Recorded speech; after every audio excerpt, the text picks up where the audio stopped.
आगामी लोकसभा निवडणुकीच्या पार्श्वभूमीवर कोकणातलं राजकीय वातावरण तापलंय। इथला आमदार म्हणजे डबल गद्दार असल्याची टीका उद्धव ठाकरे यांनी केली आणि नाव न घेता दीपक केसरकर यांच्यावर तोफ डागली।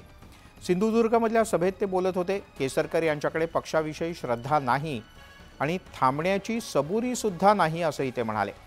आपल्या संघर्षामुळे पक्षाला जिल्ह्यात पुन्हा जागा मिळवून दिल्या असा पलटवार लगेचच दीपक केसरकर यांनी केला।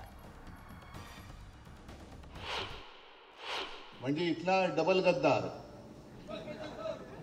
नाव घ्यायची गरजच नाही, काही पक्षावरती श्रद्धा नाही आणि थांबण्याची सबुरीच नाही। हे विसरू नका की सिंधुदुर्ग जिल्ह्यामध्ये तुमच्या गाड्यांना पेट्रोल दिलं जात नव्हतं, तुम्हाला राहायला जागा दिली जात नव्हती। त्या ठिकाणी मी राजकीय संघर्ष केलेला आहे आणि त्या राजकीय संघर्षाच्या जीवावर पुन्हा एकदा शिवसेना त्या जिल्ह्यामध्ये आली, हे सुद्धा विसरू नका। आणि म्हणून मला एवढंच सांगायचं आहे की साईबाबांचं नाव घेऊन मला चॅलेंज करू नका।